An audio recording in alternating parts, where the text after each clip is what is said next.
நிகழ்தகவு. பணத்தை பணமென பார்க்காமல் கொட்டி தனது ஒரே மகளுக்கு பிரம்மாண்டமாக திருமணம் செய்து வைத்த இருட்டுக்கடை அல்வாவின் உரிமையாளர் திருமணமான 2 மாதத்தில் மகளிடம் வரதட்சணை கேட்டும் இருட்டுக்கடையை எழுதி கொடுக்குமாறும் டார்ச்சர் என புகார். மருமகனுக்கு வேறொரு பெண்ணுடன் தொடர்பு இருப்பதாகவும் அதனால் தனது மகளை பணியாள் போல நடத்துவதாகவும் குற்றச்சாட்டு.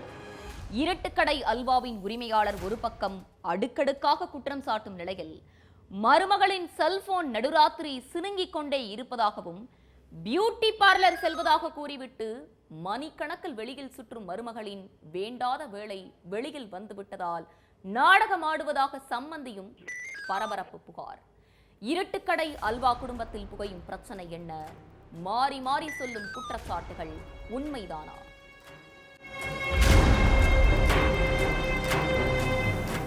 திருநெல்வேலி சீமையோட அடையாளமே இருட்டுக்கடை அல்வாதான். அப்படிப்பட்ட புகழ்பெற்ற இருட்டுக்கடையோட ஓனர் கவிதா சிங் தன்னோட பொண்ணு வாழ்க்கையே போச்சுன்னு கமிஷனர் ஆபீஸ்ல புகார் கொடுத்திருக்காங்க.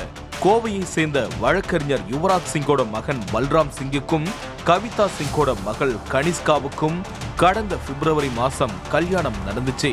பணத்தை பணம்னு பார்க்காம கொட்டி தன்னோட மகள் கனிஷ்காவுக்கு மிக பிரம்மாண்டமா கல்யாணம் பண்ணி வச்சாங்க கவிதா சிங்.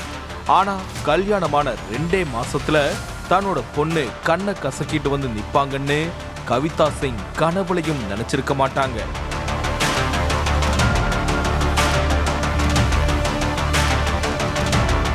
யுவராஜ் சிங் என் பொண்ணை மருமகளா ஆக்குனதே எங்களுடைய பரம்பரை பிசினஸ் அடையணுங்கிறதுக்காக தான் அப்படிங்கிறது எங்களுக்கு இப்பதான் தெரியுதுன்னு குரல் உடைஞ்சு போய் பேசின கவிதா சிங், பணத்துக்காக கனிஷ்காவை கல்யாணம் பண்ணிக்கோ, அடுத்து நீ மனசுக்கு பிடிச்ச யார் கூட வேண்டுமானாலும் வாழுன்னு யுவராஜ் சிங் சொன்னதாவும் குற்றம் சாட்டியிருக்காங்க.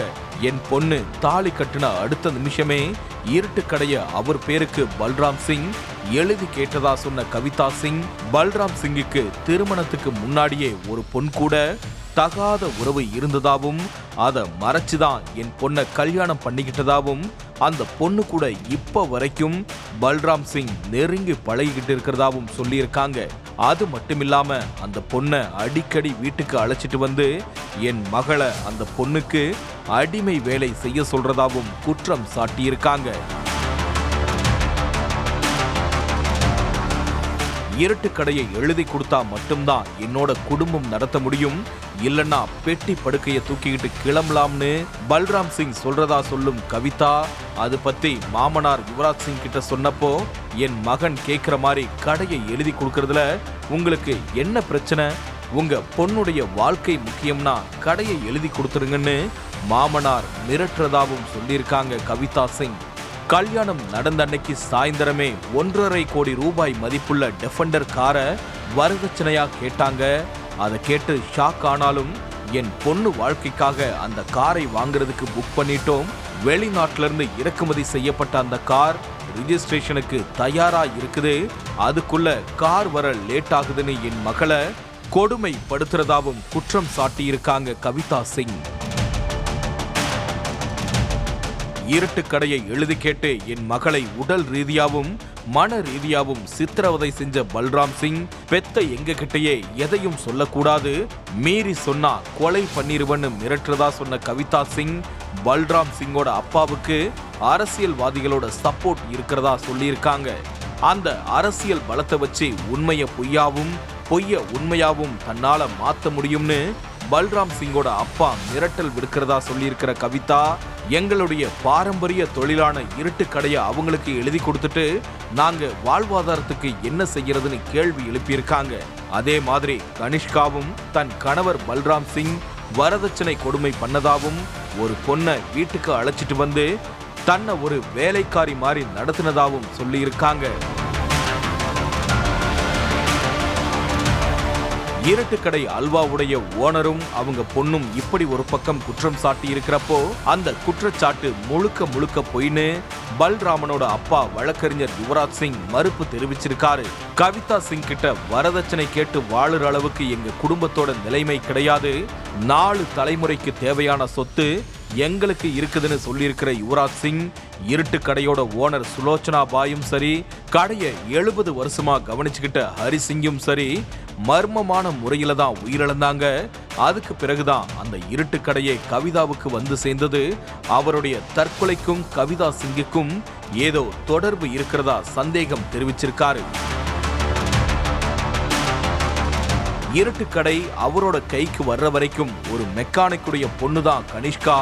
சாதாரண குடும்பத்துல சம்பந்தம் செய்யணும்னு தான் என் மகனுக்கு அந்த பொண்ணையே கல்யாணம் பண்ணி வச்சேன்னு சொன்ன யுவராஜ் சிங் நடு ராத்திரி கனிஷ்காவுக்கு நிறைய போன் கால் வர்றதாவும் அதை என்னோட மகன் கேட்டதாவும் அதுதான் மொத்த பிரச்சனைக்கும் ஆரம்பம்னு சொல்லியிருக்காரு. அதே மாதிரி பியூட்டி பார்லர் போறேன்னு வெளியே போற கனிஷ்கா 4-5 மணி நேரம் கழிச்சுதான் வீட்டுக்கு வருவாங்க. ஒரு கணவரா அதை என் மகன் கேட்டான்னு சொன்ன யுவராஜ் சிங் தனது மகளுடைய வேண்டாத வேலை வெளியே தெரிஞ்சதால கவிதா சிங் பொய்க்கு மேல பொய் சொல்றாங்கன்னு குற்றம் சாட்டியிருக்காரு.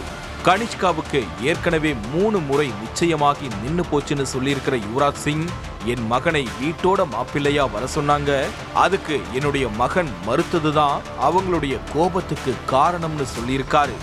ஏற்கனவே கவிதாவுக்கு கடன் பிரச்சனை, மனநோயின்னு நிறைய இருக்கிறதால தன்னோட பொண்ணுடைய நடத்தையும் சேர்ந்து அவங்களை இப்படி மாத்திட்டதா சொல்லியிருக்காரு. இருட்டுக்கடை அல்வாவுடைய ஓனரும் அவரோட சம்பந்தியும் இப்படி மாறி மாறி அடுக்கடுக்கா குற்றம் சாட்டி இருக்கிறதால தீவிர விசாரணை நடந்துட்டு இருக்குது. விசாரணை முடிஞ்சாதான் உண்மையிலேயே இருட்டுக்கடை அல்வா குடும்பத்தில் புகையும் பிரச்சனைக்கு ஒரு முடிவு தெரியும்.